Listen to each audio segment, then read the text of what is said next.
현역병으로 가면 2년이라는 시간 동안 운동을 할 수가 없잖아요. 2년 동안 아무것도 안 하고 다시 야구하려고 그러면 야구 되겠습니까?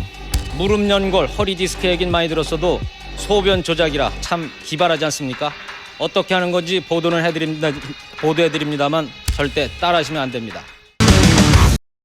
안녕하세요. 신기하고 재미있는 스포츠 사건 사고를 다루는 그래서 자꾸만 손이 가는 손이가 스포츠 손소 변호사입니다. 네, 이명진 기자입니다. 네, 이번 시간에는요 스포츠 병역 비리 2부로 여러분과 함께 할 텐데요. 네. 그 2004년에 우리 사회를 강타했던 이른바 그 병풍 사건을 좀 깊이 살펴볼까 하는데요. 어떤 사건의 이 바람 풍자가 그 뒤에 붙으면 이건 좀 큰 사건 사고다 이렇게 보면 되잖아요. 총풍 사건, 뭐 북풍 사건, 또 세금 붙어서 세풍 사건 등등 여러 가지 사건들의 풍자가 붙었는데 오늘은 또 이제 병풍입니다. 맞습니다. 예. 그만큼 사회적으로 큰 충격을 줬고 많은 사람들이 관심을 가졌던 사건 중에 하나인 거죠. 그렇습니다. 이 병풍 사건은 2004년도에 좀 있었던 사건인데요. 그 당시에 프로야구 선수 150여 명이 연루가 됐었고요. 2000년도에도 스포츠계 병역 비리가 좀 있었고 그 이후에도 있었습니다만은 시스템을 파고든 이런 부분 때문에 더 놀랐었잖아요. 그렇습니다. 이 사건 전에는 매수라든지 아니면 뭐 엑스레이 필름, 뭐 바꿔치기라든지 또는 뭐 형제가 대신 뭐 이제 진료를 받는다든지 등등 이런 고전적인 수법이었는데 고전이요. 네, 이 사건은 자신의 소변에 무언가를 섞었습니다. 맞아요. 뭔가를 탔거든요. 그래서 병원에서 진단서를 받아낸 다음에 결국은 이제 그 병역에서 이제 빠져나가는 이런 수법이었죠. 네. 이번 비리는 소변에 단백질을 투여하는 치밀한 수법이었습니다. 무릎 연골, 허리 디스크 얘긴 많이 들었어도 소변 조작이라 참 기발하지 않습니까? 그래서 그 수치가 올라가게 되면은 그거에 대응하는 질병을 의심할 수가 있는데 인위적으로 그걸 넣었을 경우에도 그 수치가 올라가기 때문에 가짜 진단서를 동원한 종전의 방식과 달리 전문 의학 상식까지 동원한 치밀한 수법에 엄격하다는 징병 신체 검사가 허를 찔린 셈입니다. 이 당시에도 이른바 그 병역 브로커가 야구 선수들과 네. 접촉을 했던 거죠. 그렇습니다. 브로커 우씨 등인데요. 2001년부터 내가 군대 안 가게 해주겠다. 내가 군대 빼주겠다. 병역 면제 받게 해주겠다. 이러면서 1인당 3천에서 4천만 원 정도를 받았습니다. 신장 질환이 있으면 소변 검사에서 이상이 나오잖아요. 뭐 혈류 이러면은 피 성분이 나오거나 아니면 단백뇨 이러면 소변에서 단백 성분이 이렇게 많이 나오거나 이렇게 돼야 되는데 그런 결과가 나오도록 이제 결과를 조작할 수 있는 약물을 돈 받고 준 겁니다. 수법을 알려준 거죠. 네네. 정말 치밀했던 부분은 면제 판정을 받은 네. 이후에도 불시에 어떤 검사를 대비해서 네. 그런 부분까지도 준비하는 치밀한 모습을 좀 보여줬더라고요. 이 당시에도 이렇게 신장 질환으로 한번 면제 판정이 나오면 6개월이나 1년 뒤에 불시에 다시 검사를 합니다. 불시에. 그렇습니다. 예. 이들이 꼼꼼하게 신경 쓴 부분이 있습니다. 소변 채취하는 그 과정은 사실 그 당사자 혼자 했어요. 다녀오세요 하잖아요. 네, 그렇습니다. 소변컵을 주고 건강검진을 1년에 한 번씩 하면서 소변검사를 할 때 네. 사실 누가 와서 옆에서 이렇게 딱 지켜보고 있지 않잖아요. 그렇죠. 예, 예, 네네네. 예. 그런데 만약 누군가 정말 옆에 서 있다. 이럴 때는 미리 자신의 요도에다가 네. 약물을 넣어서 아하. 잠시 보관하고 있다가 예. 소변을 봄으로써 자연스럽게 이제 그 채취되게 만드는 거죠. 대단합니다, 진짜. 그런데 또 예. 중요한 거는 아니 그러면 어떻게 요도에다가 이런 물질들을 넣었느냐. 소위 소품이죠. 예. 악용된 소품. 네. 자, 이런 안약병에다가 미리 담아놓은 겁니다. 네, 식염수에다가 뭐 혈액이나 이런 약물 등을 미리 담아가지고 만들어 놨다가 몰래 자신의 요도에다가 이 안약통을 통해서 넣은 거예요. 그러니까 이 안약병에다가 그 네. 물질이나 아니면 자신의 피를 좀 네네, 그렇죠. 섞은 식염수를 담아놓은 예, 예. 다음에 이거를 이제 네. 미리 이렇게 주입을 하고 네, 들어가서 너무 자세하게 이렇게 예, 손동작을 죄송합니다. 하시면 죄송합니다. 네, 이렇게 주입을 했습니다. 예, 안약병을 예. 이용한 거죠. 네네네. 첫 보도가 나간 이후에 이틀 뒤부터 이제 명단이 조금씩 밝혀지기 시작합니다. 본사가 입수한 병역비리 브로커의 명단에는 미국 메이저리그에 진출했던 선수를 포함해서 프로야구 간판급 선수들이 상당수 포함됐습니다. 이번 사건과 관련돼서 여기 거명되고 있는 80여 명은 저는 다 소환 조사를 할 것이고 어떤 선수가 가담했는지 이제 이름이 밝혀졌죠? 가장 먼저 경찰에 나간 선수가 굉장히 유명한 선수였습니다. 당시 그 SK 와이번스의 투수 조진호 선수인데 이 조진호 선수는 우리나라 2호 메이저리거입니다. 잘못된 선택을 했는데 죄값을 제가 죄를 받아야 된다면 죄를 받고 그만 야구를 하고 싶습니다. 경찰은 조 선수가 5천만 원을 주고 병역을 기피했다고 시인함에 따라 내일 구속영장을 신청하기로 했습니다. 이 당시에 경찰은 그 브로커에게 돈을 준 선수가 총 130여 명이라고 밝혔거든요. 그 중에 80명은 네. 이거는 지금 범죄 수사할 수 있다, 처벌할 수 있다라고 본 거고요.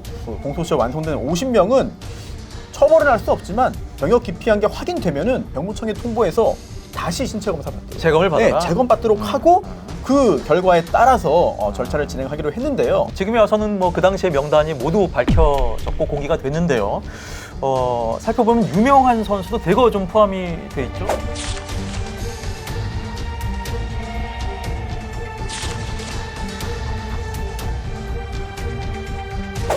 누구 팀에 누구는 언급하고 안 하냐 이런 또 논란이 있을까봐 제가 명단으로 다 좀 보여줬고요. 근데 문제가 네. 이 병역 비리 같은 경우는 공소시효가 굉장히 짧더라고요. 이 병역 면탈 3년입니다. 이야. 그래서 3년 전에 이런 행위를 한 게 드러나면은요, 뭐 재검받아서 군대를 갈 수는 있지만 형사처벌은 못하는 겁니다. 그렇죠. 조금 전에 그 보신 그 명단에는 그런 인원들은 빠져 있어요. 맞아요. 예. 또 그래서 당시에 그 야구 팬들이 이렇게 알게 됐습니다. 야, 이게 신문에 이름은 안 나오는데 어느 순간 갑자기 사라진 거예요. 군대가 어느 순간, 어느 순간 갑자기 군대를 갔대요. 예. 또는 병무청에 갔대요. 자, 이러면 혹시 저 선수도? 심지어는요. 네. 공소시효 완료가 된 게 3년에 이제 얼마 안 남았어. 네. 도망간 선수도 있다면서요. 이게 참 훌륭한 선수고 또 좋은 성적도 거뒀고 또 이제 선수들 사이에서 평도 좋지만 사실 과거에 했던 잘못 자체가 사라지진 않아요. 그러다 보니까 이제 롯데의 조성환 선수라든지 네. 또 LG의 박용진 선수 같은 경우가 지금도 이제 계속해서 이름이 오르내리고 있죠. 특히 조성환 선수는 이제 섬으로 도망갔습니다. 저는 결과가 궁금하더라고요. 성공하지 어떻게 못했습니다. 아. 자, 왜냐하면 공소시효 완성이라는 거는 그 기간이 다 지날 때까지 검사가 기소를 하지 않아야 되거든요. 그런데 예, 맞습니다. 이 검사가 공소 제기, 즉 기소를 했습니다. 따라서 3년이 되기 전에 검사가 공소 제기해서 성공하지 못하고 결국은 자수했죠. 자수를 했다. 섬에 갔다가 이 이야기 네. 듣고 나왔군요. 그래서 그 당시 병역 브로커 오씨 등이 챙긴 돈이 수년 동안 60억에 달한다라고 하고요. 그때 당시에 2004년이니까요. 대치동 뭐 대표적인 그 대표 아파트 음마 네네. 아파트 같은 경우를 거의 한 10채 이상 살 수 있는 그 정도의 부를 좀 거머쥐었거든요. 그 당시 보도를 봐도 알 수 있습니다. 평당 1,400만 원을 호가하는 서울 강남의 한 아파트 단지. 병역비리 브로커 오모 씨는 1년 전 이 단지의 35평짜리 아파트로 이사 왔습니다. 직장도 모르고 오는 걸 깨도 들어오고 먹었더라고. 출근하지 대충 없이 나가고. 1군 등 주전에 제시한 액수는 5천만 원에서 7천만 원이었고 2군 등 비주전은 1,000만 원에서 3,500만 원 정도였습니다. 그런데 이 수법 기상천외하다 뭐 시스템을 파고 들었다 저희가 이렇게 말씀을 드렸습니다만은 이걸 좀 막을 수도 있었다 이런 말이 있더라고요. 이 사건 터지기 4년 전인 2000년 9월에 네. 징병검사 시스템 시연회가 있었는데요. 이때 사구체 신념, 이 사구체 신념을 비리 개연성이 있는 그런 질환으로 이제 적어놨습니다. 분류를 해서 네. 그러니까 집중 대상 관리 대상이다. 이 시스템으로 거의 모든 병역 비리가 사전에 차단될 수 있다는 설명이었습니다. 비리 개연성 질병의 하나로 사구체 신염이 적혀 있습니다. 비리 개연성 질병이라고 묶어내신 적은 없습니까? 그런 적은 없죠. 처음 들어보는 말인데요. 문서를 제시하자 말이 바뀝니다. 뭐 여기 보니까 여기 좀 있네요. 이게 공식 문서인가요? 네, 병무청 관계자한테 드림이니까 네. 이거 우리가 공식 문서 그러니까요. 맞나요? 라고 깜짝 놀랐던 네, 장면이 나오잖아요. 그렇습니다. 문제 가능성을 알면서도 제대로 대응을 못했다. 이런 자성의 목소리, 또 안타까움의 목소리가 병무청이 발행하는 잡지에도 실리기도 했습니다. 그래서 결국에는 그 KBO에서도 대국민 사과까지 하게 되죠. 네, 당시 박영호 총재였는데요. 이제 사과를 하고 또 연루된 선수 전원에게 중징계를 내리겠다라는 입장을 밝혔고 그 당시 보도를 보면 병역 비리 연루된 선수들을 즉시 경기에서 투입하지 않기로 결정을 이제 내립니다. 한국야구위원회가 사건이 발생한 지 17일 만에 사과 성명을 발표하고 징계를 내렸습니다. 병역의 의무로서 누구나 다 해야 할 것을 일부 선수들이 안 해가지고 정말 이 무리를 일으킨 데서는 다시 한번 사죄드립니다. 구속된 23명 등 병역비리 선수 51명은 포스트 시즌을 포함해 잔여 경기 출장이 정지됐습니다. 병역 면탈 사건 때문에 그 다음 시즌 경기 수 자체가 축소가 되는 이런 결정까지 하게 되는 거죠. 워낙 많은 선수가 연루돼 있기 때문에 뛸 선수가 없다는 거예요. 자연재해도 아니고 뭐 전쟁, 뭐 소요 사태도 아니고 코로나 같은 뭐 감염병 사태도 아니고 그러니까요. 병역 비리 때문에 경기 수가 줄어들었습니다. 선수뿐만이 아니라 이 브로커들도 철퇴를 맞았죠. 네, 그런데 이 철퇴라고 하는 게 맞을지 잘 모르겠어요. 그래요? 철퇴 아닙니까? 손방망입니까? 네. 이제 아까 말씀드린 브로커 우모 씨 등 2명에게 징역 3년형이 나왔거든요. 그래서 사회적으로 일으킨 무리의 정도에 비하면은 그렇게 무거운 처벌이라고 보기도 어렵지 않나라는 생각이 듭니다. 그리고 또 야구 선수 중에도 처음으로 실형이 선고된 이 사건으로 그런 선수가 있었죠. 우한 사이드암 박상희 선수 첫 실형 살인입니다. 징역 8개월형을 받았습니다. 거꾸로 나도 뺐지만 다른 사람 소개해준 사람들이 있거든요. 다단계처럼. 네, 한화의 신민기, 삼성의 지승민 선수들은 징역 10개월형을 오히려 더 무겁게 좀 다뤄졌군요. 그리고 저희가 뭐 일부에서도 살펴봤습니다만은 이 병풍 사건 때문에 연예계까지 퍼져서 그 당시에 뭐 송승헌, 장혁, 한재석 씨, 한류 스타들도 좀 적발이 됐었는데 그래서 이분들이 재검을 받는 장면을 아예 언론에 공개를 했습니다. 문제가 됐던 소변 검사 등 1시간 반에 걸친 신체 검사에서 송 씨는 약간의 고혈압 증세 외엔 별다른 이상이 없었습니다. 3급 현역 입영 대상입니다.